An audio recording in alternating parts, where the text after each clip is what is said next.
desastre para a vida. Meus irmãos, a carta aos Hebreus é uma carta muito rica, como assim toda a palavra do Senhor, mas ela menciona, como nós falamos terça-feira passada, sobre quem é Cristo Jesus, quem é Jesus para as nossas vidas.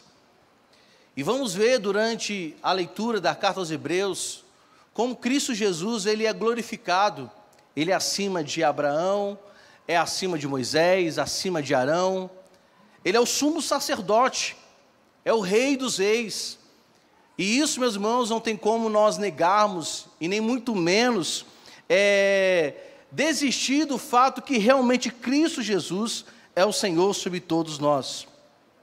Mas a palavra do autor aos Hebreus aqui no capítulo de número 3, principalmente a partir do verso de número 7, ele vai mostrar que o nosso Senhor Deus estava irado contra o seu povo devido à incredulidade que estava sendo gerada, estava sendo exercida no coração e nas ações do próprio povo de Israel. Não sabemos, meus irmãos, se temos a certeza, melhor dizendo, de quem foi o autor aos Hebreus, mas uma coisa, ele se dirigiu ao povo de Deus, e nós somos esse povo de Deus. Aqui nessa carta, meus amados, talvez o autor estava combatendo de forma direta alguns que talvez queriam ou desejavam se distanciar de Deus, principalmente alguns judeus que consideravam Moisés o maior profeta de todos, e alguns deles talvez estavam desprezando Cristo Jesus e colocando Moisés como se fosse o superior, como podemos ler do verso de número 1 até o verso de número 6 desse próprio capítulo. E aqui o autor vai colocar que, evidentemente, Jesus era e é maior do que Moisés. A leitura que nós fizemos é uma leitura em que o nosso Deus hoje nos chama para crermos nele, acreditarmos nele. E nós lemos aqui, o Espírito Santo diz hoje, como nós lemos o verso 7, não amanhã, não depois da manhã, mas nos diz hoje. E essa palavra é para que hoje possamos crer, para que amanhã, se assim tivermos em vida, possamos continuar crendo. O autor, ele menciona o Espírito Santo. O autor fala da terceira pessoa da Trindade. O Espírito diz, ele está falando. E quem é o Espírito Santo? Deus que convence o homem do seu pecado. Deus que convence o homem das suas mazelas. Nós não podemos desprezar o Espírito Santo. Nós não podemos desprezar as ações do Espírito Santo. Por isso, meus irmãos, eu não posso crer que os dons espirituais que são concedidos pelo Espírito Santo cessaram. Porque algo tão inteligente, algo tão produtivo, uma ação, meus irmãos, tão edificante, que recebemos do Espírito Santo, para como instrumento usarmos na igreja, para a edificação da igreja, cessaram. Não tem como crer nisso. Não tem como crer que um Deus poderoso, ao criar os dons espirituais, disse, cessaram. Não tem como crer. Mas o Espírito Santo aqui, nessa carta aos Hebreus, e principalmente conduzindo o autor a dizer, no verso 8, não endureçam o coração. E a pergunta que eu faço, é possível ter o coração endurecido para a voz do Espírito Santo? É possível endurecermos o nosso coração e resistir ao Espírito Santo? É possível dizermos ao Espírito Santo que ele não tem poder transformador, que ele não tem poder para agir? O autor está dizendo, vocês que estão ouvindo, não endureçam o coração quando o Espírito Santo lhes falar. Nós somos advertidos ainda, meus irmãos, a aprendermos com os nossos antepassados, com os nossos irmãos, com a família patriarcal, com o povo judeu, com o povo de Deus do passado. Olha só o que ele diz no verso de número 8 e verso de número 11. No verso 8 ele diz: vocês não devem endurecer o coração, como foi na rebelião, no dia da tentação no deserto. Olha só o que ele diz no verso 11: assim jurei na minha ira, não entrarão no meu descanso. E aqui o autor cita plenamente Salmos de número 95. Olha só o que o autor está dizendo: não tenha o coração endurecido como o povo antigo de Deus teve, que durante o período do deserto não ouviram a voz do Senhor. E isso foi tão sério, meus irmãos, que aqueles que foram libertos do Egito, famílias inteiras libertas do Egito, gerações e gerações, não entraram no tão desejado e sonhado cidade de Canaã. E o autor está nos dizendo que nós devemos olhar para o povo de Deus no passado, que ao desobedecerem, ao injuriarem o próprio Deus, ao fazerem bezerro de ouro, substituindo Deus por uma substância, por um material, por alguma coisa ou um objeto sem vida, a qual o Salmo 115 fala: tem olhos, mas não veem, tem ouvidos, mas não ouvem, tem mãos, mas não apalpam. São pessoas que colocaram em objetos a adoração, e isso gerou a ira de Deus sobre eles, substituindo um Deus que trouxe maná, trouxe coluna de fogo de noite para aquecer o povo, uma coluna de nuvem durante o dia, para trazer, meus irmãos, um descanso para a sua pele e o seu corpo em relação ao sol. Um Deus que por várias vezes fez pequenos guerreiros se tornarem grandes diante de uma multidão de exércitos. E muitas vezes, meus irmãos, nós estamos replicando ou tendo as mesmas ações dos dias de hoje, mesmo ouvindo a palavra de Deus. Parece que nós não temos aprendido com os antigos, com os hebreus. Aqui o autor dos Hebreus está falando: olhem para o passado e vejam que aqueles que eram considerados povos de Deus, pessoas de Deus, mesmo no pecado, Deus, meus irmãos, Ele não, de forma nenhuma, retalhou a sua mão no sentido de não deixar que a ira caísse. Ele, meus irmãos, não encobriu os pecados. Quando não havia arrependimento, Deus não cobria os pecados deles. A ira de Deus vinha sobre eles. Agora, voltando para os dias de hoje, quantas pessoas, mesmo sabendo que é pecado, continuam no pecado? Estamos vivendo o mesmo erro do passado. Sabemos que mentira é pecado, mas continuamos mentindo. Jovens, vocês sabem que fornicação é pecado, mas continuam fornicando. Homens e mulheres, sabendo que adultério é pecado, e continuam adulterando. Sabemos, meus irmãos, que a maledicência é pecado, e tem gente que continua na maledicência. Aprendamos com o passado. A referência de Hebreus também cita a murmuração do próprio povo. A murmuração também foi uma ação de não entrarem na terra prometida. Quando a gente lê Números, se não faz memória, capítulo 22, ou 20, 22, diz que quando o Senhor Deus fala a Moisés, fala a rocha, o povo, meus irmãos, de tanta murmuração, de tanto perturbar Moisés ficou tão perturbado.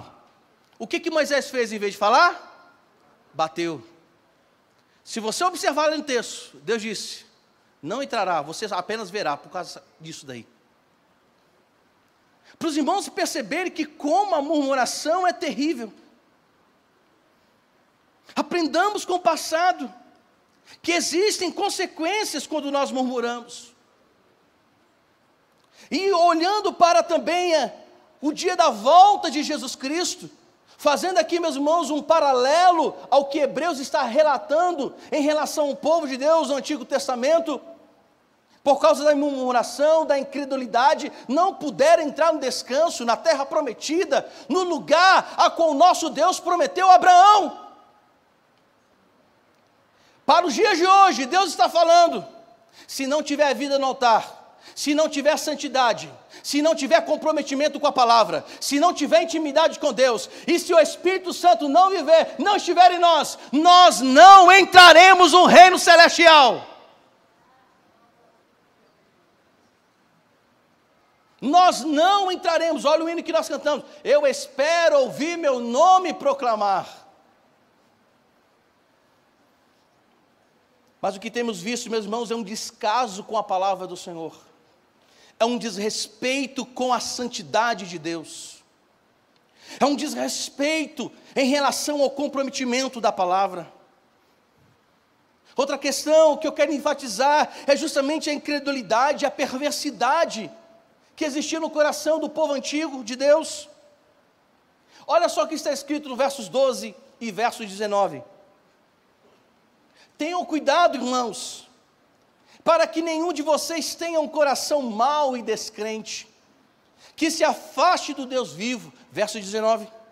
Assim vemos que não puderam entrar por causa da incredulidade. Tenham cuidado, irmãos, para que nenhum de vocês tenha um coração mau. Quando a gente olha para Gênesis capítulo de número 4, antes de Caim matar Abel, Deus disse o seguinte a Caim: Caim, o pecado bate à porta do teu coração. Cabe tu o quê? Dominá-lo. Às vezes, meus irmãos, nós usamos a desculpa para Deus, assim, não, Deus, eu sou fraco. Realmente nós somos fracos. Mas por que nós não conseguimos resistir às tentações? Fugir da aparência do mal. Porque o nosso coração está incrédulo em relação ao próprio Deus. Não temos crido o que Ele faz. Há muitos casais que não creem mais que Deus pode transformar o marido na esposa. Porque o mundo, meus irmãos, está colocando um peso sobre nós, dizendo que é melhor divorciar. Satanás se colocar no nosso coração, não. Eu estou decepcionado, é melhor abandonar a igreja. Mas o Senhor diz, perseverar até o fim. Olha o que o mundo está fazendo na nossa cabeça. E nós crentes, estamos caindo nessa ladainha satânica. Ah, não, para que orar? Não vai adiantar. Para que ir? Para que congregar? Para que me santificar? Para que orar? Para que isso? Para que aquilo? Artimanha de Satanás. E é isso que Satanás tem gerado nesses últimos dias. Apesar que daqui uns tempos, meus irmãos, que quando regularizarem a religião satânica, a gente vai dizer que vai poder nem pronunciar o nome de Satanás. Os irmãos estão cientes disso? Estados Unidos já está acontecendo isso.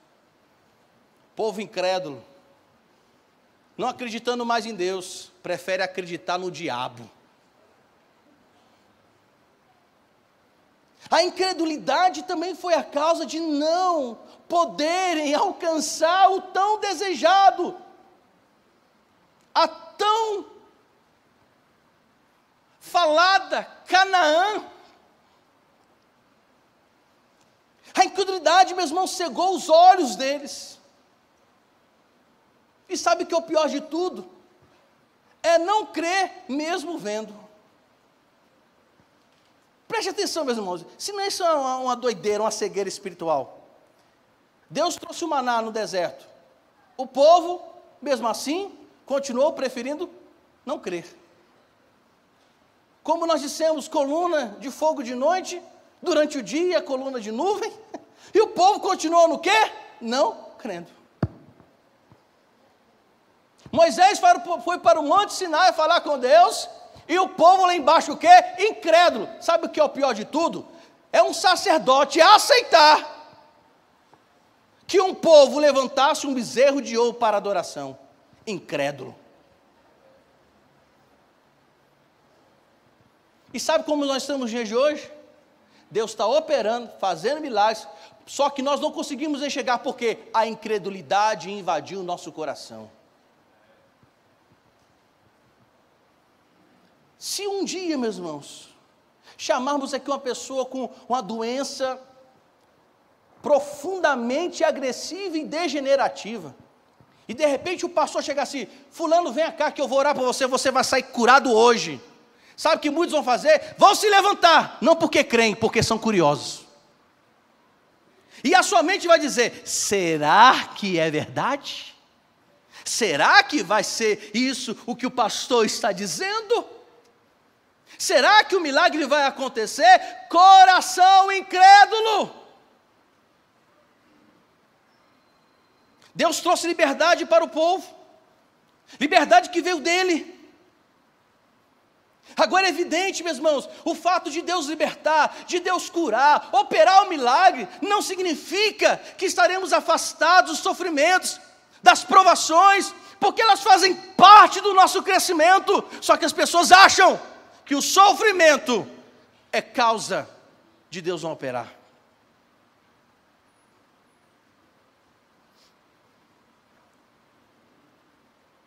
E qual o remédio para isso, meus irmãos? Qual é o antídoto que precisamos tomar para que não haja incredulidade em nosso coração? Ele vai explicar no verso de número 13. Ele vai explicar como devemos ter um coração crendo, o coração, meus irmãos, voltado para Deus. Olha só o que diz o verso 13. Pelo contrário,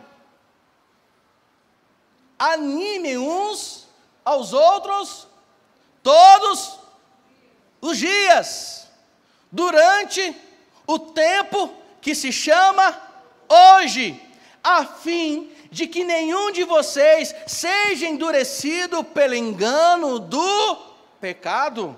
Em outras traduções, exortando. Olha o remédio aí para a incredulidade. É animar uns aos outros, exortar uns aos outros. Estamos aqui na companhia de fiéis, de irmãos e irmãs, que entendemos que estão na casa do Senhor, porque Cristo é o centro das nossas vidas.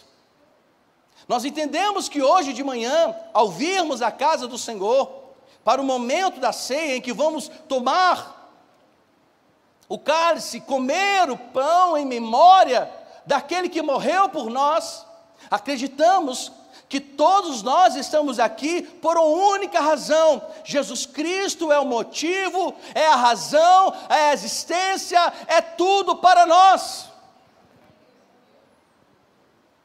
Mas existem pessoas também que vêm à casa do Senhor, estão desestimulados, estão, meus irmãos, passando por provações, estão passando por situações diversas, situações perigosas. E o que o autor aos Hebreus está nos ensinando? Não é, meus irmãos, desanimar um ao outro, não é desestimular no coração do outro. É como alguém que chega no meio da rua e fala: olha, eu já fui da igreja 3 de maio, penso na igreja que não gostei. Aí chega o irmão que é membro da igreja e fala: meu irmão, lá, não sei não, e é membro dessa igreja. E pode ter certeza que tem a gente assim. Vem à casa do Senhor, ouve a palavra, é um dizimista fiel, ofertante fiel, e quando eu encontro alguém falando mal da igreja, é o primeiro a dizer: não é verdade, meu irmão?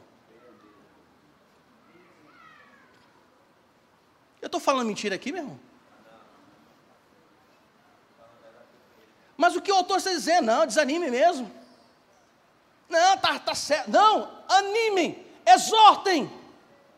E a ideia da exortação é ensinar, é mostrar à pessoa que a igreja é perfeita em Cristo, mas são compostas de pessoas imperfeitas, debilitadas, carentes e necessitadas de um Deus poderoso que transforma vidas, e vidas são transformadas pelo seu poder. Aleluia!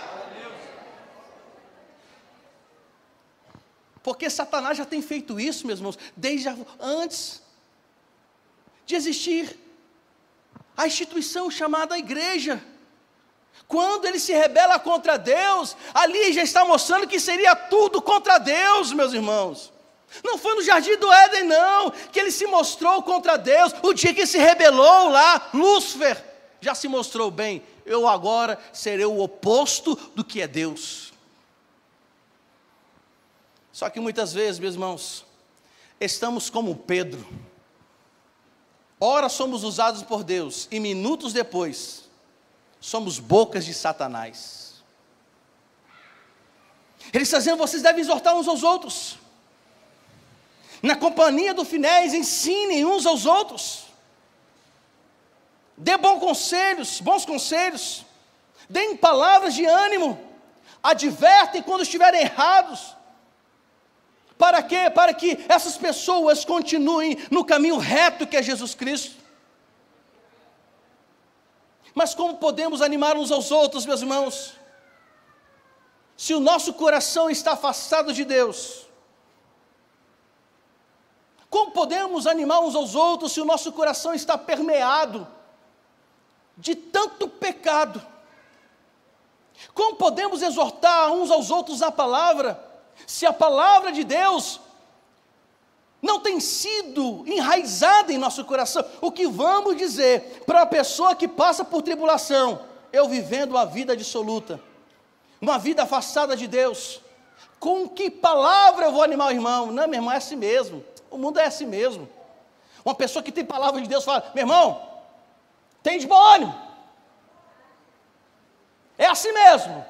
A vida do crente, ela passa muitas vezes por necessidades, por provações, mas não esqueça que a palavra do Senhor diz: se com Cristo sofremos, com Ele também seremos glorificados. Mas o que dá ibope é desgraça. Deus, pelo seu Espírito Santo, Ele nunca negou que o crente nunca passaria por provações, inspirando os homens a escreverem as Escrituras Sagradas. Isso não é novidade para a gente, que a igreja seria perseguida. Não é novidade em saber, meus irmãos, que as teologias, que muitas vezes aí são distorcidas, teologias não, ideologias, liberalismo, progressismo, as teorias darwinianas, pregações que desconstroem a Bíblia como verdade absoluta, pregando um liberalismo em todas as circunstâncias, em todas as instâncias da vida. Isso não é novidade. Mas o crente fiel, o crente cheio do Espírito Santo, um crente que vive a palavra do Senhor, sempre tem uma palavra de Deus para dizer. Não é frase de efeito, é palavra viva. Ele fala uma coisa interessante que é para hoje. É agora. Porque o dia de amanhã não sabemos, meus irmãos, como vai ser. Interessante que o mesmo autor aos Hebreus, no capítulo de número 10, nos versos 23 e 25, ele vai dizer: meus irmãos, guardemos firmes a confissão da esperança, sem vacilar, pois quem fez a promessa é fiel. Cuidemos também de nos animar uns aos outros no amor e na prática de boas obras. Verso 25, não deixemos de nos congregar. Olha aí, e tem gente querendo se afastar da igreja. Não deixemos de nos congregar, como é costume de alguns. Pelo contrário, façamos admoestações, ainda mais agora que vocês veem que o dia se aproxima. Que dia é esse? Ele está se referindo ao dia do Senhor, que para uns será um grande dia, o dia do arrebatamento, mas para outros será um terrível dia, calamitoso dia, assustador dia. Ele está dizendo: importa hoje, agora. Eu não posso, meus irmãos, voltar para ontem, mas eu preciso estar disposto para o dia de hoje. E ele traz outra palavra aqui, a importância de não nos afastarmos das nossas congregações. Quando nós tivemos, meus irmãos, infelizmente o caso ali da Assembleia de Deus, alguns irmãos da Assembleia de Deus me procuraram para se tornar membro dessa igreja. Sabe o que eu disse a eles? Voltem para a igreja de vocês. Voltem para as suas igrejas. Infelizmente o homem errou, mas só saiam de lá se Deus falar que tem que sair. Fora isso, continue congregando, porque também é uma igreja séria. Só que nós estamos saindo, meus irmãos, por pouca coisa. Saímos por mesquinharia. Ah, pastor, mas fulano pecou. Sim, foi fulano que pecou, mas a igreja é do Senhor. Querem vir? Orem. Chegue, deixa chegar primeiro o pastor. Passe um tempo com esse pastor. Depois, se Deus falar com vocês para vir, venham. Se não, fiquem lá. Mas queremos sair? Ai, não gostei. A careca do pastor brilha demais com essa luz. E ele passa muito lenço na careca. Meus irmãos, o dia do Senhor está próximo. Não é tempo de a gente ficar brincando, né? Não gostei, não. Eu vou para... Não é tempo para isso não, meu irmão. É tempo de se consertar. É tempo de se voltar para Deus. É tempo de orar. É tempo de falar com Deus. É tempo de colocar a vida em ordem, porque Jesus Cristo está voltando, e isso é hoje. Olha só a referência que ele faz: o pecado é engano. E quem acolhe o pecado dificilmente percebe, meus irmãos, o que está cometendo. Quando a pessoa cai em si, se isso ocorrer no momento certo, porque depois que morre, esquece oração para você em vida. Eu entendo perfeitamente que quando alguém morre, eu já disse isso várias vezes, está lá o caixão, o corpo morto, chegam as coroas de flores, as pessoas falam, beijam o corpo, mas o corpo não sente mais o beijo, não ouve mais o que você fala, e nem muito menos pode cheirar as flores que estão ali. Se morreu com Jesus, aguarde o dia da ressurreição para o arrebatamento. Mas se morreu sem Jesus, pode aguardar o lago de fogo. Mas estamos brincando com o pecado. E quem o aceita, está aceitando para si condenação. E o que meus irmãos têm me preocupado nesses últimos dias, que, como eu falei, não é novidade, é a quantidade de meia boca de pastores e pregadores no YouTube, no Instagram e no Facebook. O povo está comprometido em elevar o ego do homem, mas não está comprometido em ensinar as pessoas que no sofrimento vemos a mão de Deus. Estão ensinando os homens a terem alto ego, mas não ensinam a depender de Deus. E pasmem, e tem irmãos, graças a Deus não tem nessa igreja, que ainda financiam esse tipo de pessoa, mas quando a gente pede uma oferta para missões aqui, é o primeiro a ter mão de vaca. Estamos, meus irmãos, propagando o que não é de Deus, e aquilo que é de Deus estamos retendo. Outra coisa, qual é o ensino também, um remédio para a incredulidade? Ouvir a voz de quem? Do Espírito Santo. Olha só o verso de número 15. Como se diz? Ele vai citar Salmos 95.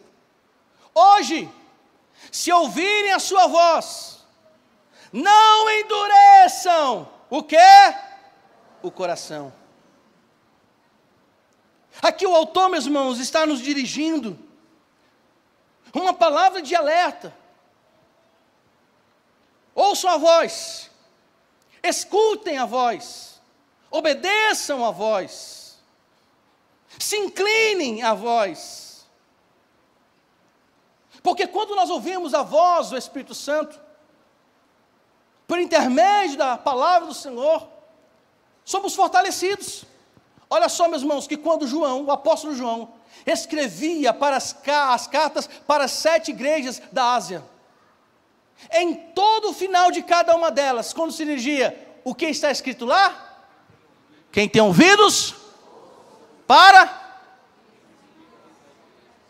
7 vezes, e ele diz de forma específica para cada igreja. Será que, meus irmãos, que só uma igreja necessitava ouvir a voz do Espírito? Ele se dirige a 7. Quem tem ouvidos, ouça. A palavra aqui ouvir não é escutar. O sentido da palavra ouvir é obedecer.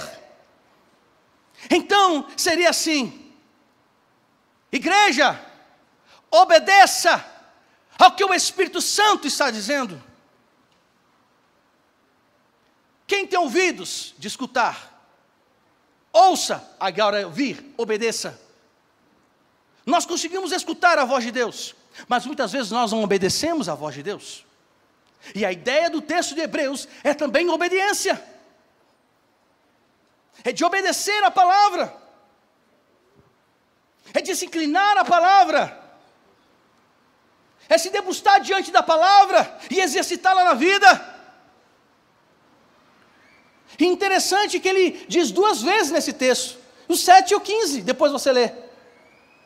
Ele menciona 2 vezes a mesma frase, a mesma indagação, porque ele vê isso que é sério para as nossas vidas. Obedeçam a palavra, meus irmãos, porque quando obedecemos a palavra, somos fortalecidos, alimentados. E quando o nosso inimigo vier ou tentar nos alimentar com aquilo que é podre, que é engano, nós não aceitaremos, porque a palavra do Senhor está encravada na tábua do nosso coração. Aí precisa de constância na palavra, vivência na palavra, amor à palavra, dedicação à palavra. Não sou nada contra quem quer ler a Bíblia toda em um ano, mas o perigo que faz que muitos só consideram a leitura bíblica anual por inteiro, apenas por desencargo de consciência. A Bíblia não deve ser lida por desencargo de consciência, ela deve ser lida com amor, com tranquilidade, deve ser lida com meditação, porque ela é suficiente para a nossa alma, é suficiente para todos nós. A Bíblia, ela não deve ser lida com pressa, meus irmãos, deve ser lida e mastigada. Não diz assim os médicos, que para a alimentação ser boa para o organismo, tem que dar quantas mordidas, né? Não é assim? Mastigar. Mas tem gente que não, que engole a Bíblia como se fosse água. Blá, eita. Aí quando vem a aprovação, não tem força, porque o organismo não absorveu, espiritualmente falando, as vitaminas, os nutrientes necessários. Quando você for ler a Bíblia, leia com calma. Repita comigo: vou ler a Bíblia com calma.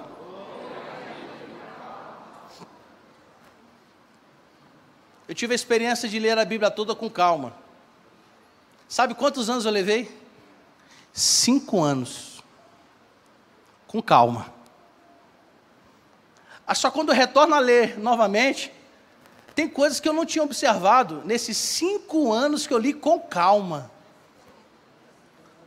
Com calma, sabe o que é ler com calma? Olhar para ler, por que essa palavra está aqui? Aí busca lá no contexto, por que fulano disse isso? Aí vou lá no livro, com calma, eu levei 5 anos, e quando eu voltei a ler, volta a ser enfático. Tem coisas que eu não tinha observado. Será que essa palavra não é maravilhosa, não? Será que ela não é maravilhosa, não? A palavra de Deus é maravilhosa, viva e eficaz. Concluindo, olha só o que diz Hebreus, o versos 12, o 16, 17, 18 e 19. Verso 12: também tenham cuidado, irmãos, para que nenhum de vocês tenha um coração mau e descrente que se afaste do Deus vivo. Verso 16: e quem foram os que ouviram e mesmo assim se rebelaram? Não foram todos os que saíram do Egito por meio de Moisés? E contra quem Deus se indignou durante 40 anos? Não foi contra os que pecaram, cujos cadáveres caíram no deserto? E a quem jurou que não entrariam no seu descanso, senão aos que foram desobedientes? Assim vemos que não puderam entrar, melhor dizendo, por causa da incredulidade. As perguntas que o autor faz é uma pergunta direta não aos estranhos, mas os da casa de Israel. E aqui ele reforça, meus irmãos, ainda mais uma série de perguntas. Quem que deixou de entrar? A quem Deus falou? Mediante a quem não puderam entrar no descanso? São justamente aqueles que, provocados por Deus muitas vezes, para ter uma vida de santidade, são esses. Se referindo a israelitas, durante 40 anos estiveram no deserto. Muitas vezes Deus provocou várias situações em relação a eles, mas preferiram não crer. Quem foram livres, libertos, desescravizados? Israel, um povo amado por Deus, prometida a terra a eles, mas por que não alcançaram o tão desejado dia de entrarem em Canaã? Qual o motivo que os levou ao juízo de Deus? Quais foram as razões? Hebreus explica, verso 19: a incredulidade deles não os permitiram entrar na terra prometida. A incredulidade deles foi a maior inimiga por não terem alcançado o descanso. A incredulidade é a razão em que eles só ouviram, mas não experimentaram a terra. E hoje, sabemos o que é o céu, o que é o inferno. Sabemos o que espera na glória. É evidente que quando o apóstolo João, pelo Espírito Santo, escrevendo Apocalipse 21, falando sobre o novo céu e nova terra, dizendo que essa terra e esse céu passaram, ele viu a nova Jerusalém que descia do céu, e ele diz que lá o Senhor enxugará dos olhos toda lágrima, não haverá luto. E mais adiante, quase no final do capítulo, ele vê uma cidade recheada de pedras preciosas, e ele relata sobre essas pedras. E eu entendo, meus irmãos, que aqui João está trazendo para o seu contexto algo inefável, estupendo e maravilhoso. A única maneira dele descrever o que é os céus é trazendo para uma realidade de valores humanos. Mas os céus é muito mais do que jaspe, do que diamante, do que ouro. O céu é tão glorioso, meus irmãos, que quando o apóstolo Paulo foi arrebatado ao terceiro céu, 2 Coríntios capítulo 12, fala assim: olha, eu não vou dizer o que eu vi, porque se eu disser, parafraseando, vocês vão me chamar de doido. O céu, algo que nós desejamos, não por causa da riqueza, mas por causa que lá veremos a Trindade como ela é. Veremos Deus face a face. Conversaremos com Jesus Cristo, assim como os irmãos estão me vendo. O Espírito Santo, Ele estará conosco ali, falaremos, conversaremos. Meus irmãos, você quer ver coisa mais gloriosa do que isso? Só que todos nós temos ouvido falar. O Brasil tem ouvido falar. Só que muitos apenas ouvirão, mas não experimentarão. Muitos apenas têm o conhecimento, estão como Jó, ouvir falar. Mas um dia as pessoas serão como Jó, literalmente. Antes eu ouvia falar. Aí você vai chegar diante de Deus, mas agora os meus olhos te veem. A falta de fé foi o que perverteu o coração dos israelitas. A incredulidade que tem pervertido os nossos corações.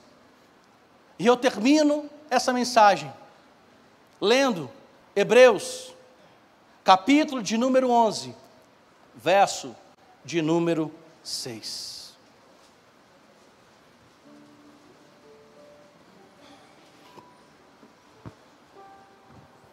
Conhece esse texto?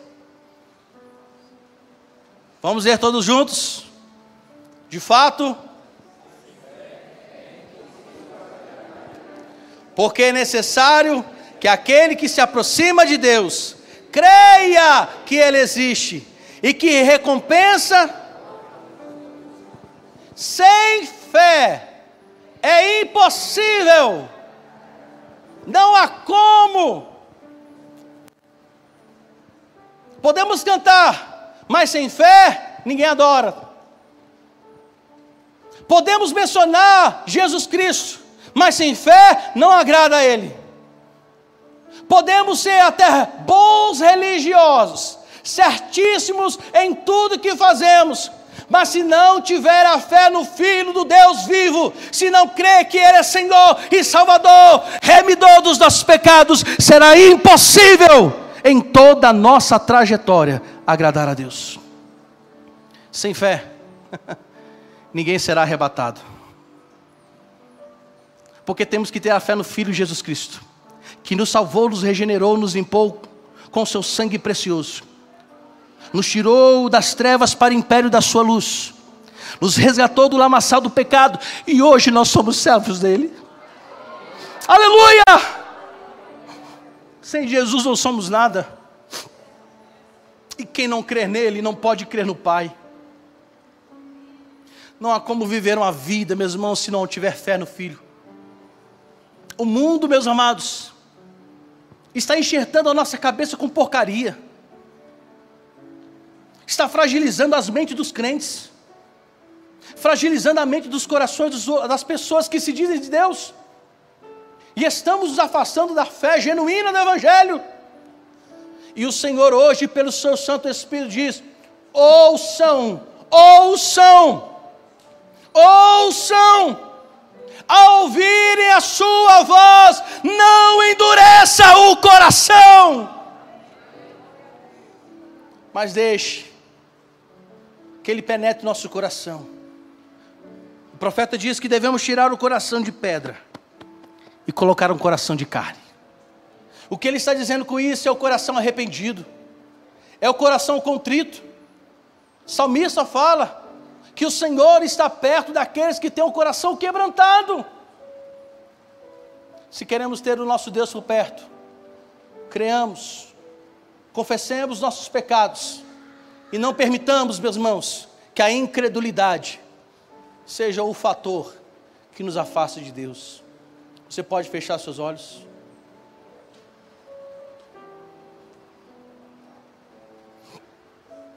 Oh Deus, Xalabassurei Rabai. Oh Senhor, para onde nós iremos, meu Deus, se só Tu tens palavras de vida eterna?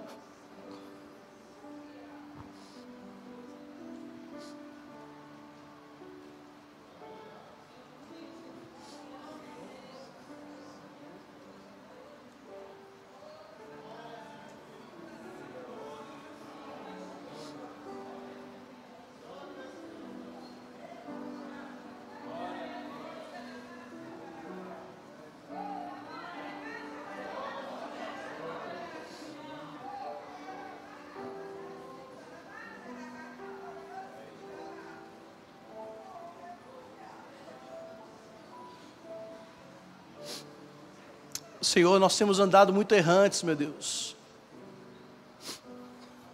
Muitas vezes estamos como um filho pródigo,